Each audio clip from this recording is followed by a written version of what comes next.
Hello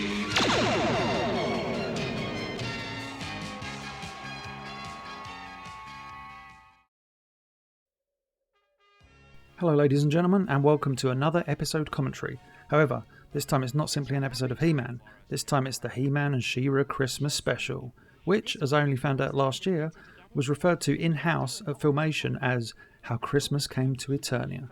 Doesn't that sound rather delightful? Now it's mentioned in this opening scene that it's Adam and Adora's first birthday together, which puts this within the same year as the first time She-Ra was introduced into the mythos. Brown Man helping out Madame Raz and Broom there? Crazy visual. Now, you want to feel really old. In the Season 2 He-Man episode The Great Books Mystery, Prince Adam was shown turning 19 years old, which technically means in this episode, He-Man and She-Ra, Prince Adam and Princess Adora, are turning 20 years old. 20 years old! That makes me feel ancient. I am ancient. Now, keen-eared viewers will notice that... Keen-eared? Is that even a phrase? Keen-eared viewers will notice that the only characters name-checked in this opening are Perfumer, Flutterina and Peekaboo. And guess what? They had toys coming out around the same time. Filmation, how could you? And also, all three are prominently featured in the story of this special. And here, of course, we have Queen Marlena telling King Randor all about Christmas, which I fail to believe that in all their years of wedded bliss, they've never spoken about. I always love these panning shots in the Christmas special where we get to see the Eternian and Etherean characters helping one another out. I mean, Castaspella and Stratos. Who'd have thunk it?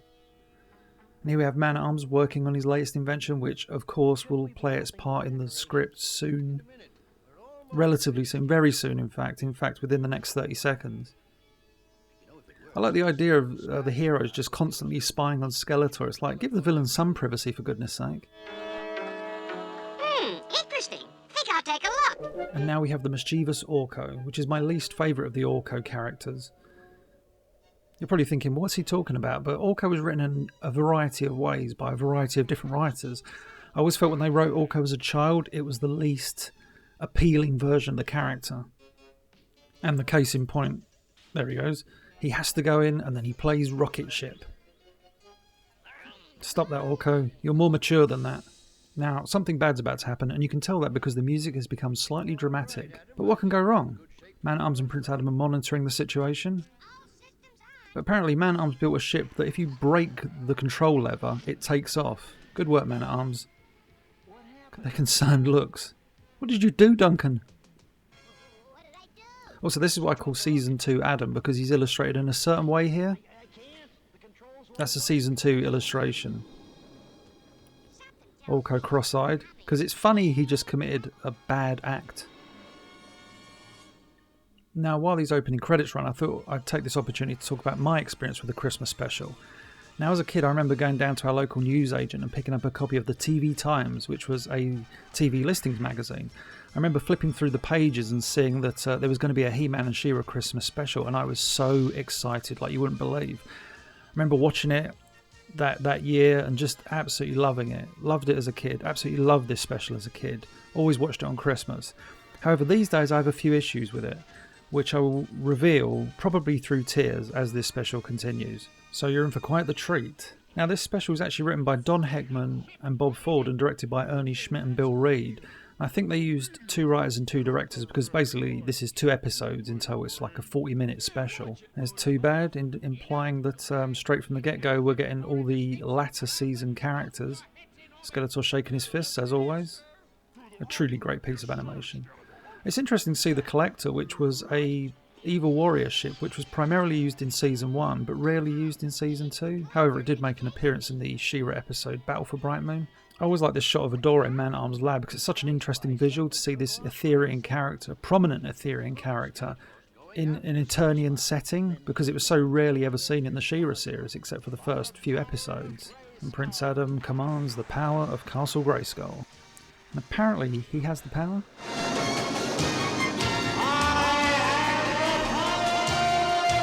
See, I told you so. Now, this is interesting. He-Man's going to take to the skies, not in the Wind Raider or the Sky Sled, but in the Laser Bolt. Now, anybody that knows the Masters of the Universe toy line knows that the Laser Bolt cannot fly. It is unable to fly. It's a ground vehicle. However, I think this is Filmation just giving a nod to Mattel saying, yes, we'll advertise one of your toys for once. So here we have He-Man in the Laser Bolt, taken to the skies. Now check out this assortment of villains. We've got Webstore, Ratlor, Spikor and Too Bad. Now Ratlor's an interesting one because primarily he was a Master of the Universe action figure. However, he made his appearances in the She-Ra series as a member of the Horde. So why he's showing up as one of Skeletor's evil warriors beats me. Also, it's nice to see the Collector's claws used for the first time in the series here. Usually the Collector's claws were just a part of the vehicle's design, but here we see they can actually move and bend. Someone's going to correct me now and say, oh, did you know in episode? And I'll be like, oh, I should have remembered they moved in that episode. So we've got He-Man turning the claws to paws, as he says, because He-Man loves a good bit of wordplay. Use the force belts! Don't let him get away with it! Yes, don't let him get away with it, so yeah, let's use the force belt. Now, this is interesting, because obviously He-Man is, like, overpowered. It's a really good, device here. This really does overpower He-Man. You can believe that the most powerful man in the universe is overpowered by all these cords. And I love the animation as he's trying to reach for the sword. But here's a little secret. Do you know why he's captured? Because it makes She-Ra's appearance all the more dramatic and gives her a reason to suddenly fly in a shot on Swiftwind. So here comes She-Ra, the Princess of Power. Throws a sword. He-Man's free! Let's get a little fresh air in here. I love the way these two work together. They were always written as two really good characters in battle, like the way they would talk to one another. Just smashing Skeletor's property. Now that's where the story gets really silly. At this point, Orko decides to sensibly use his magic on the Sky Spy. I honestly don't know what Man-at-Arms ship does, because Orko can activate it by ripping the lever out of its socket. Orko's magic can send it, well, as you're about to see, into warp drive function or something. Look, it suddenly goes incredibly fast. Now, Man-at-Arms said this ship was just supposed to spy on the baddies, but by all accounts, it traverses the space-time continuum or something. I have no idea. Ratlor's speaking part. Ratlor voiced by Lou Scheimer. Spikor voiced by Lou Scheimer as well. I always love this scene, not only because I love this assortment of villains, but just the gag with, like, I don't need a parachute. Yes, you do. Also, this is a great shot of the villains. Or this would be a great piece of animation art with the characters holding on for dear life onto one another. What I love about those villains, such a colourful collection of evil. Here we go, here's an interesting thing. He-Man and She-Ra effortlessly can breathe in space. Now you could argue, well, maybe they're on the cusp and there's still oxygen up there. From what I'm looking at, there's no oxygen. This is something that was, a bit hit and miss in the series. If you go and look at an episode like Hord Prime Takes a Holiday, He-Man and She-Ra cannot breathe in space. If you go and look at the Season 2 She-Ra episode Assault on the Hive, they have absolutely no problem breathing in space. In fact, He-Man has a fight in space with some meteorbs. That's another story for another time. And here's a little throwaway scene with Prince Adam and Man-at-Arms trying to figure out what the heck just happened. Man-at-Arms has got a finder beam, apparently. Now, back in 2012, Gary Goldstein, a storyboard artist at Filmation, kindly gave me the storyboard for a Christmas special. He had actually storyboarded the first act, and in this shot you see the planet Earth. And the storyboard by Gary Goldstein actually states, not obviously Earth, because obviously you don't want to spoil it for the kids watching or the audience, in that, oh, Orko's heading towards Earth, so it's a surprise when suddenly, hang on a second, this all looks very, very familiar. And one thing I want to point out about the Earth backgrounds is they don't actually have the black line art that all Eternian backgrounds generally have. Now there's an interesting visual coming up that for years I believed was Filmation's homage to Columbia's Ghostbusters logo. Because if you look at Orko when he's covered in snow, he's got two little dots for eyes and a dot for a mouth. However, that could be argued, of course, that is paying homage to the Filmation Ghostbusters logo, which would come out a year later. Who knows? Although I looked at the storyboards and it makes no mention of it. It actually says, make Orko look like a crazy snowman. It doesn't use the word crazy, I just inserted that. I will admit that as a kid I absolutely loved the idea that Orko was on Earth. It just brought the show closer, if that makes any sense. It was like, wow, Orko is on Earth. Goodness knows what part of Earth, but he's on Earth somewhere. This doesn't look like anywhere I grew up, put it that way. But think, if Orko hadn't been here, these children would have been buried by an avalanche. That would have been a very different Christmas special. I always love the kids' non-reaction to Orko. It's like, could you please put us down? Surely they'd be like, ah! and just screaming and crying. What's that? There's an alien. He's floating. He's got blue skin. Oh my god. That said, Orko is pretty awesome, so maybe we'd all react and say, hey, little dude, let's shake your hand. There's a great piece of dialogue coming up between Orko and Alicia in which Orko kind of makes her feel better by saying she's not the one that's lost, he's the one that's lost. Found you? Yeah, I'm the one who's lost. For some reason, that's one of my favourite exchanges of dialogue in this entire Christmas special. I just think it works so well. And coming up is one of my favourite shots from the Christmas special. Ready? Look at that. You've got Teela, Queen Marlena and Princess Adora. That is like 3 incredibly strong female characters. And they rarely ever shared screen time together. So to see all 3 in the same shot is just like, yes, that is pretty awesome. And just about stopped myself from saying girl power there. There's a great little exchange between Alicia and Orko here. Alicia's like, it's a flying saucer. And Orko's like, nah, it's just a Sky Spy. Yes, Orko. A Sky Spy that you do not own, and yet you felt compelled to get aboard and mess around with. And here's where the Christmas special excels, I think, in that they use the story to explain the spirit of Christmas to Orko as opposed to the story of Christmas. And there's one of my favourite lines coming up here. When you get lots of presents. Presents? I think I like Christmas. I love Orko's reaction upon hearing that presents are given at Christmas. I think I like Christmas. Now, Orko's about to hear the story of Christmas, but we as an audience are going to go back to Eternia and find out how everybody's doing. And the first thing we're going to see is the characters in front of a giant monitor screen. Now, the numbers that appear on the monitor actually relate to Filmation's place of business during the time of this production. As an example, you'll see 18107, that's actually the street address. There's a phone number and the telex address as well. So it's very much the artists at Filmation having a little in-joke there that nobody else would pick up on. Now listen to this quickly. The problem is it needs a Carium water crystal. Man-at-Arms says a Carium water crystal. Now for years it didn't dawn on me at all. I'm like, oh, a Carium water crystal. Go and watch Brave Star, and the equivalent of gold in that show is Carium.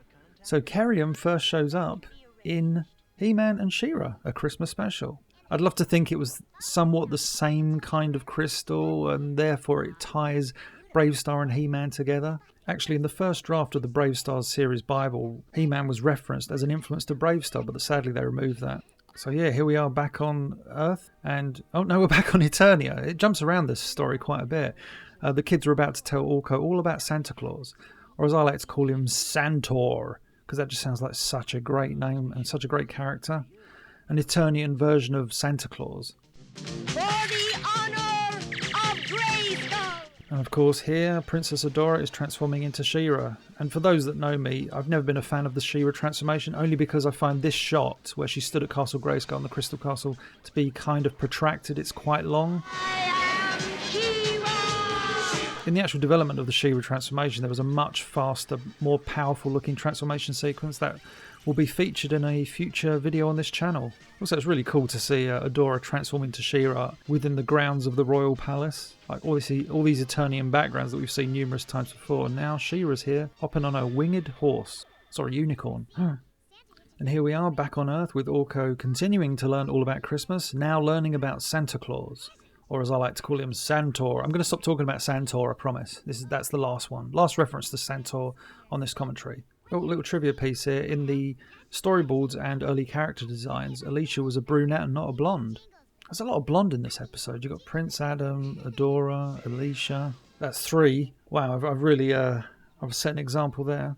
And here we are in the Crystal Falls, which would later show up in the Season 2 She-Ra episode. Sorry, the classic Season 2 She-Ra episode, Sweet Bee's Home. It will be the place where Froster begins flirting with He-Man. And here we have Mamista, voiced by Melody Brett. And one thing we should mention about Mamista is she has a French accent.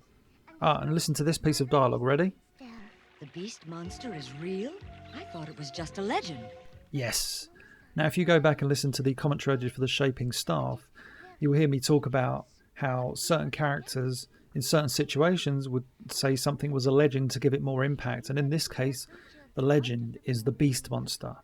The creature with the worst name ever given to any character in the series. Because beast, monster are 2 terms for a monster, a creature.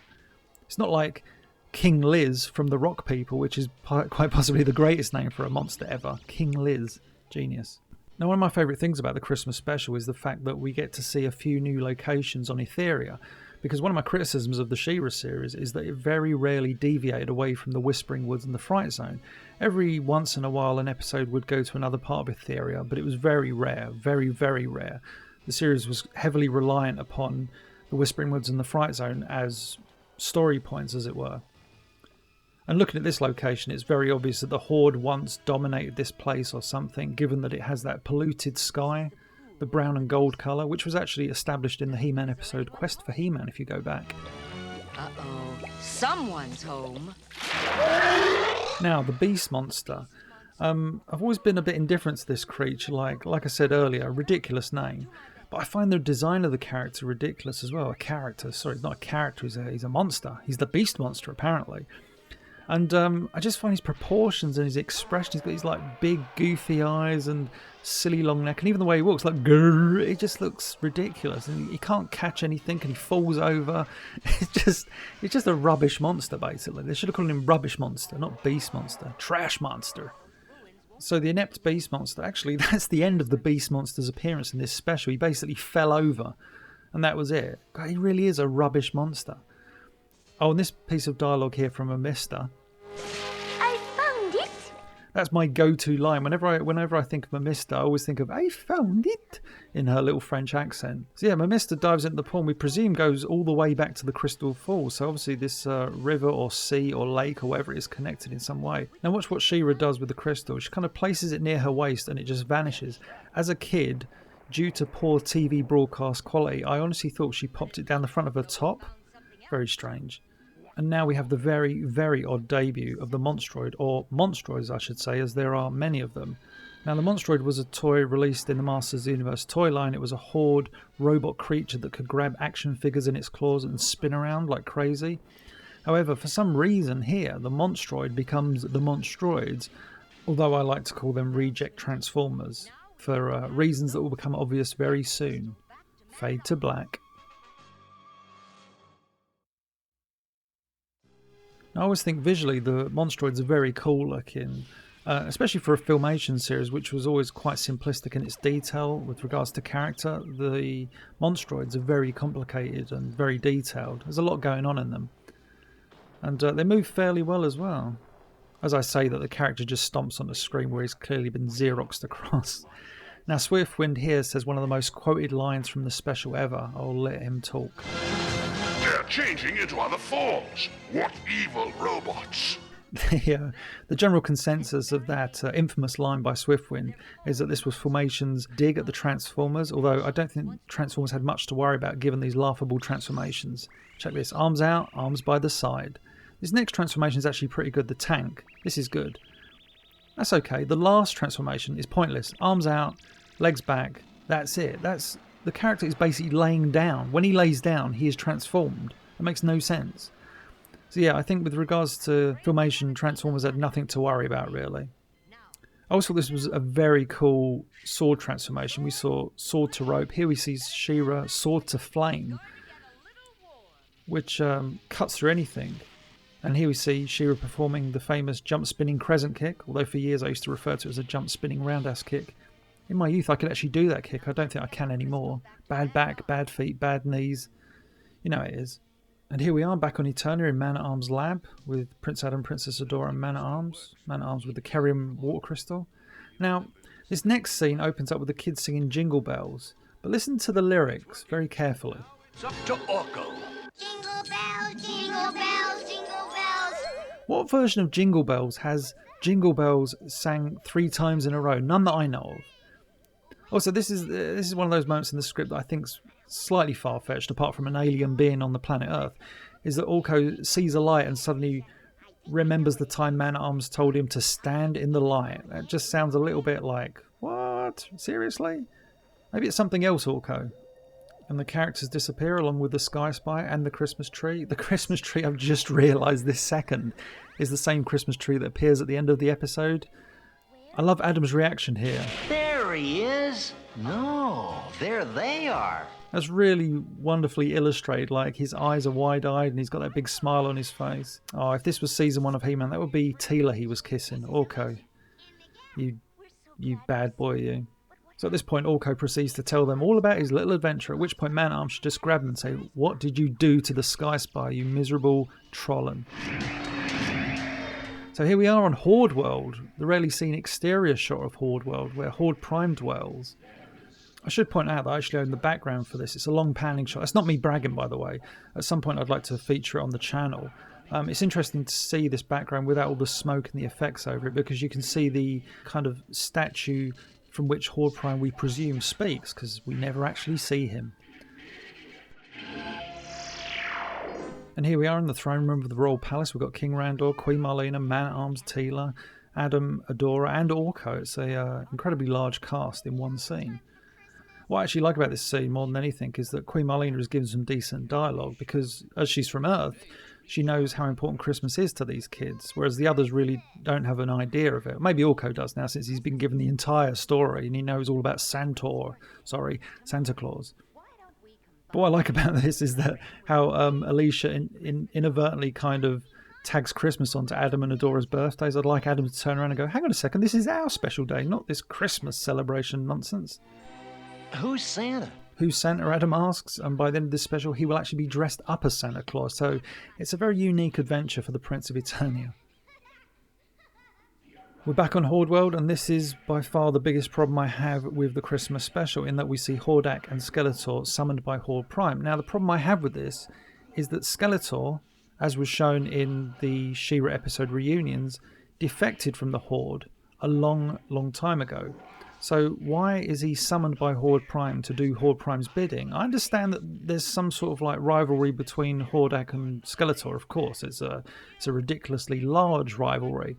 But the idea of having them vying for Hord Prime's affections, as it were, just seems ludicrous. There's no point to that. And Skeletor is at his best when he's independent. And oddly, in the second season of She-Ra, Skeletor reappears, and again, he's not associated with the Horde in any way, so I don't know why for this special he had to be associated with Horde Prime. It just seems very strange. I absolutely love this shot of Skeletor and Hordak doing the face-off and then turning to the camera. "That's me. We'll see about that. Oh, I promised I'd never do a Skeletor impression again. I apologise." I've just weirdly had a flashback to the 80s. When this was broadcast in the UK, the act break actually occurred after the previous scene with Horde Prime and Skeletor and Hordak. So this would now be the second act in the UK. And until then, I'll make it seem like springtime. Now, I just said I had an issue with the previous scene because Skeletor was working for Horde Prime. This is the scene I take great issue with, because this song is just bizarre. And it's the funny thing is, I like the idea of Bo just chilling on Eternia. That's okay. And Perfumer's, I think, an awesome character all round. So this is a really nice visual. But it's the fact they all break into song, which Bo calls his new song. So let's all start singing. Try it. No, I'm not going to start singing to this song. I'm just going to try and figure out the fundamentals behind it. Now, the only explanation I can offer is that this is like a jam session. You know, like back in the day with Paul McCartney, he's sitting in a recording studio somewhere and in walks Jimi Hendrix, and they just start making music together, but it's not recorded. It's just them jamming away. So I'm thinking that this is one of those jam sessions. Just Bo picks up his harp, starts playing. They all start coming up with lyrics, and that's how it happens. This is the only way I can tolerate this scene. I cannot tolerate Orko and Cal dancing. I refuse to. I'm going to look away. Is it over? It's over, thank goodness. So that's the Christmas spirit. And here comes Hordak's uniquely shaped helicopter. I just called it helicopter. Oh, this Christmas special is clearly sending me mad. And now we see Bo's usefulness, non-existent. But bear in mind, Perfumer stood there where she was. What's Perfumer doing? It's like, Perfumer, do something. Oh no, wait a second. Your power is useless. You know, Perfumer caused Hordak all kinds of headaches in the classic She-Ra Season 1 episode, Flowers for Hordak. You think, Perfumer, just make flowers appear everywhere, all around his ship. But Perfumer does nothing. Actually, I think that's the last we see of Perfumer in the episode. One of the interesting things about that previous scene, and another problem I have with the Christmas special, God, I've got so many problems with this special, is that in the She-Ra series, Season 1 and Season 2, the idea of the Horde travelling to Eternia was like a big deal. There were episodes such as He Ain't Heavy, Gateway to Trouble, and Dark Smoke and Fire, in which one of the main plots was the Horde traversing dimensions, or planets I should say, in order to invade Eternia. However, in this special, it just seems that the Horde can jump around willy-nilly. Like, one minute they're on Eternia, now they're back on Etheria, flying over another new Etherian location, which I presume is Monstroid Central, since the Monstroids mentioned they were going to take the prisoners back there. So yeah, we're on Monstroid Central. So yeah, the idea that the plot jumps around, as do the characters, just doesn't quite work for me. Also, the thing I don't like about this scene is the way, Hordak and the Horde are a pretty awesome force to be reckoned with, but here the Monstroids just make them look like fools. And don't get me wrong, the Monstroids are a really, really big threat. The funny thing about this is, in the Season 2 She-Ra episode, Day of the Flowers, the Monstroids come off looking like fools and Hordak bosses them around. It's a very, very strange contrast when you compare it to this episode. Basically, the Monstroids return, and Hordak has them at his command, and Hordak's insulting them, and the Monstroids come across as fools who can't even climb up one single mountain. There's a great bit of comic animation coming up here. You kind of saw it hinted at there with Modulot, Multibot and Catra. But here we get Hordak doing the Scooby-Doo run, as it were, and it's just timed to perfection. He kind of zips out a shot after doing the running on spot. The other thing I just have to quickly ask is, why did the Horde not just take them straight to Horde World? Why did he take them back to Etheria? If he's got to deliver them to Horde Prime, why wasn't the meeting place on Horde World? It just makes perfect sense. And of course, He-Man and She-Ra on Eternia have to find out where the children have been taken. So rather than speak to the Sorceress of Castle Grayskull, who pretty much can tell you anything, they travel back to Etheria to speak to Peekaboo. Well, actually, we presume they've gone back to Etheria because Peekaboo was on Eternia, but Peekaboo lives on Etheria, and she's clearly in some sort of palace or castle of her own here. Let's just assume this is Etheria. This is very confusing. So now we hear about the little robot people called the Manchines. Now, the Manchines, that sounds interesting because it's like a deviation of the word machine, but it's got man in it. So Manchines, they sound scary. They sound powerful, man. This is a pretty mess, and it's all my fault. And in fact, we're going to meet the Manchines very shortly. Short being the operative word. You do a very good job. Hello. Yes, here we go. My name's Cutter. What's yours? This is Cutter of the Manchines, voiced by George DiCenzo, who voiced Hordak and Bo, although you wouldn't know it with this character. Cutter's come to save them. And do you know why he's called Cutter? Because he's got saw blades for hands. He's got claws that transform into saw blades. So Cutter's pretty awesome in that sense. Look at that. This next shot kind of creeps me out because Alicia looks terrified and everybody looks wrong. Look at this shot. Look at Alicia. Ah! And you see Cutter in all his glory and he looks just weird. And not only do we meet Cutter, but we meet his cousin, as he calls him, who's called Zipper, who is equally as annoying. I mean, equally as interesting to look at. Here's Zipper. There's a monster just around the corner. He speaks like he's got... he speaks like Buzzoff, actually, although Buzzoff's not annoying and Buzzoff is cool. So anyway, Zipper, because he's fast, basically the clue is in their names. Cutter can cut, Zipper can zip. Also, this scene proves that whilst Cutter is pretty useful, Zipper is absolutely useless, because Zipper, as fast as he is, just drives straight into trouble, as we can see here. Yep, good work, Zipper. You useless. There's an opening piece of dialogue here in the next scene that I always used to think said something else. Ready? Put them back in the cells, and the machines with them. I actually thought number one, as this robot is called, actually said, and the Manchines, whip them. I thought, wow, they're going to whip the Manchines. That seems awfully harsh for a kid's cartoon. He just said, with them. And here's another useful Monstroid. This guy actually makes the Manchines look cool. I never thought I'd say that. He's just a long box with claws. Sorry, as I watched this, just realising the ridiculous. And He-Man just ties up his claws and he ceases to function.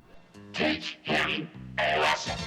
So He-Man and She-Ra are going to start taking on the Monstroids. I mean, look at these odds for He-Man. He just tied up one's arms. He could just run through these guys. He-Man lifted Castle Grayskull, for goodness sake. He can do anything.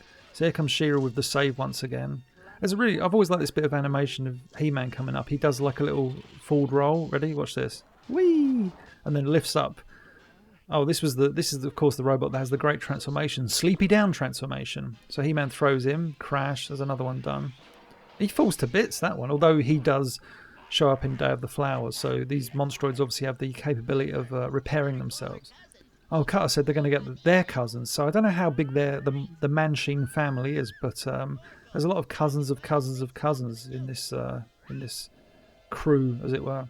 And now one of the most visually upsetting scenes of this special. I kind of find it hard to watch because it's so bad. Look at this. There's loads of them. Why? Come on, Cutter. We'll send the monstroids back to the junkyard. Sadly, I have a piece of animation artwork from this scene which names pretty much every single man-sheen.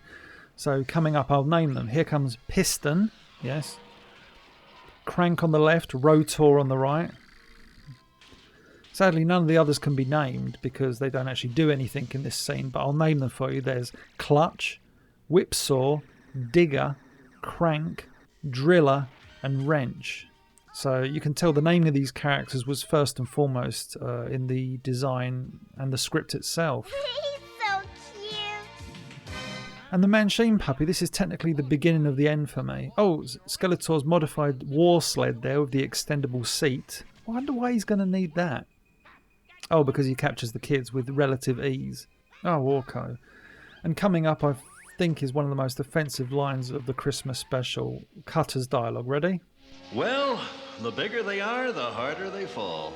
Thanks for your help. Cutter has the nerve to say to the most powerful man in the universe and the most powerful woman in the universe, "Thanks for your help." I hate that line. I think you'll find, Man-Sheens, that you were the one that needed help. He-Man and She-Ra effortlessly trashed the robots. You know, Cutter didn't even do anything. And what did Zipper do? Run, you know, oh. So in this next scene, we see that Hordak and his crew, rather than flee for their lives, actually just hovered nearby in their uniquely shaped helicopter and obviously waiting for a situation like this in which Skeletor would capture the kids so they could capture them back. So Hordak fires them. Imagine if he just shot the kids. He'd be like, oh, that's kind of gone wrong. Oh, the Man-Sheen puppy's there, of course. I forgot about that thing. I mean, cute little creature.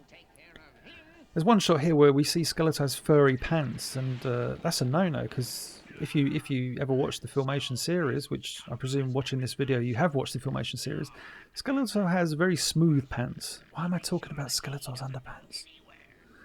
So anyway, zap, he blows them. There you go, Skeletor's furry pants. Ready? Furry pants. Incorrect. If you look back there, Relay, the Man-Sheen puppy's just looking up at Skeletor like, what's going on? And yet we're heading towards another unique location on Etheria we've never seen before. We've seen snowy regions of Etheria, but this time we see a new location because it's got the polluted Horde sky. So here we are in that unique location never before seen in the series. You know, polluted sky, snowy mountains. And obviously what this leads to is some of the best things in the Christmas special in which Skeletor interacts with the kids, causing his character to change in a variety of ways.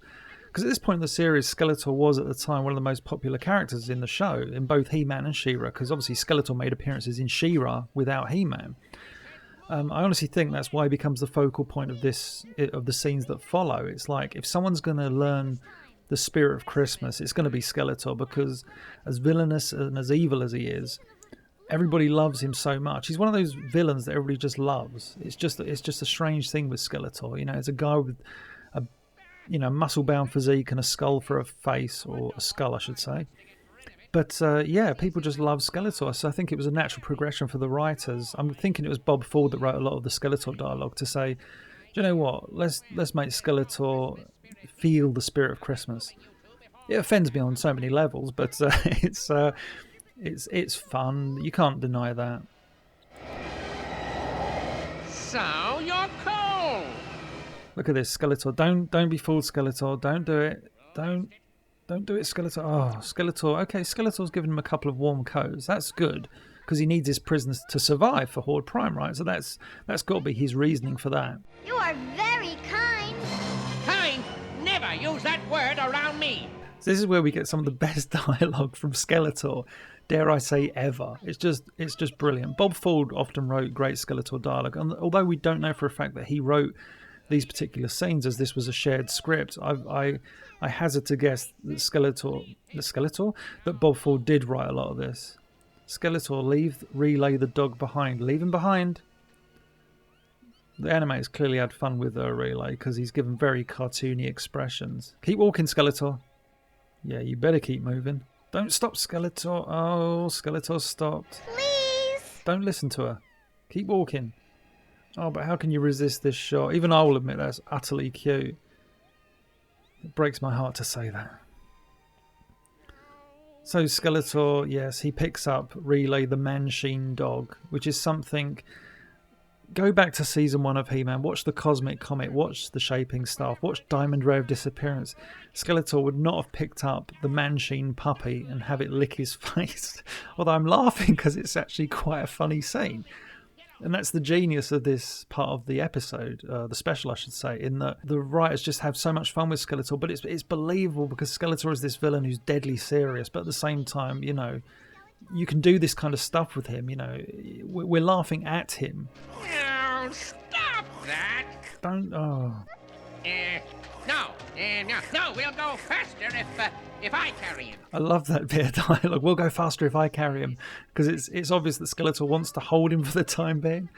And from an animation point of view, it's actually nice that if you look at Skeletor's rotoscoped walk, they've actually put Relay in there in a very smooth animation. It's a nice piece. The dialogue coming up is just fantastic about the presents when Skeletor says, when you open the presents, they explode. I just like the idea that is fun for Skeletor. Fights and exploding presents. Oh, we see the Snow Beast now, and if you go and look at the He-Man Season 1 episode, The Dragon's Gift, you'll see that the Snow Beast is actually an ice hacker from back then. Although this is a very big, overgrown Eternian ice hacker known as the Snow Beast, who Skeletor effortlessly disposes of. And coming up is quite possibly one of the most infamous scenes of the Christmas special. Be prepared. Hold it together, people. Hold it together. Don't weep. Do not weep for the loss of Skeletor's evil, because Skeletor smiles. Listen, I am not nice, I am not kind, and I am not wonderful. You tell him, Skeletor. I like that when Skeletor? Why do I keep changing characters' names? When Skeletor shakes his head and you hear like the sound of bone shaking. So here comes Hord Prime in his ship, which is a strange visual. I remember as a kid for a brief point, or like for a moment, I thought the ship itself was Hord Prime, because when you saw Hord Prime, you saw these like, he looked robotic, so I just thought the ship was him, but it's not. And here comes He-Man and She-Ra. Oh, this territory, if you look at these strange circular shapes, there was a piece of development artwork I managed to obtain from Tom Cito for a while, and in this piece of development artwork from the He-Man series, it showed this landscape of Eternia, and on this landscape were these strange circular shapes is what you see. So it's almost like the artists were looking for inspiration for this new location on Etheria and went back to this piece of concept artwork, because it's a really, really lovely location. It's such a shame it wasn't used. It's literally one of the most notable looking, visually interesting locations on Etheria, and we never ever see it again, or before I should say. Going back to that fight between Hordak and Skeletor, it's unique in the fact that during the series, the She-Ra series, whenever Skeletor would show up and Hordak and he would duel, it was very rare that Hordak would win. If you go back and look at episodes like Horde Prime Takes a Holiday and My Friend, My Enemy, it was always Skeletor getting the upper hand pretty much every time. It was very rare that Hordak actually came out on top during their confrontations. So for Hordak to win in such an easy manner is quite surprising, actually. Horde Prime! Come on, She-Ra, we must stop him. Robots, get them! And so He-Man and She-Ra begin their battle against the Horde Troopers, which pretty much means He-Man and She-Ra are going to win quite easily. There's one interesting robot here you see leap into shot. Here he comes. Whee! Trying to rugby tackle She-Ra. It's Multibot, who looks a great deal different to the toy version, and I'll talk about that in another commentary another time. But yeah, whenever She-Ra fought robots, She-Ra 9 times out of 10, actually 10 times out of 10, came out on top. Here, catch, brother. Thanks, sis. What's interesting about that scene is that He-Man and She-Ra refer to one another as brother and sister. And I mean, they do a few times throughout this special, a few times in Season 1 and a great deal in Season 2. You think they're not supposed to be related to one another officially, because surely everybody would put 2 and 2 together and think, wait a minute, Adora shows up at the same time as She-Ra. Adora's related to Adam, surely She-Ra's related to He-Man. You know, it's like, people on Eternia and Etheria can't be that silly. And here we go, Skeletor committing an act of good. And he's committed a few acts of good in the series, you know, helping He-Man rid the world of Evil Seed and rid the world of Shigoro in the episodes Evil Seed and To Save Skeletor respectively. But This act is like, Skeletor, what are you doing? You've just attacked the Horde Emperor. Although, however, you could twist this and think, well, this is Skeletor once again defecting from the Horde, saying, look, nobody commands me. But somehow I think it's more to do with him feeling the spirit of Christmas. I regret saying this. While Hord Prime's down and battered, I should mention that Hord Prime actually shows up a few times in She-Ra's second season. But not only is he given a different voice, he acts very differently as well. Voiced by Lou Scheimer still, and he continues to boss around Hordak, but certain mannerisms and his voice pace are completely altered. It just doesn't feel like the same character. Maybe it's a different Hord Prime. So yeah, He-Man and She-Ra kind of defeat Hord Prime here with the help of Skeletor. There, that'll take care of Horde Prime for a while.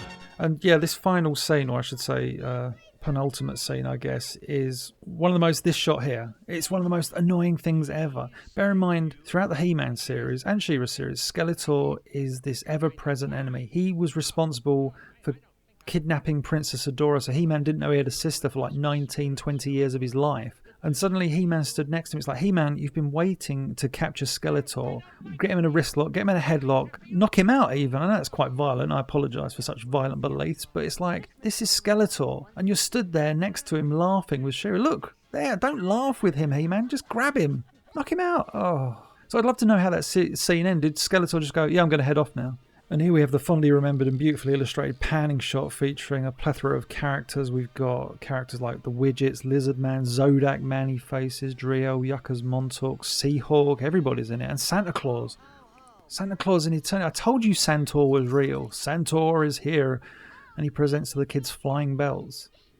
So given that they've just received flying bells, belts that actually levitate them, defy gravity and all that, I'd say the kids' visit to Eternia and everything they went through, although it may scar them for life, was incredibly well worth it. At least that's my take on it.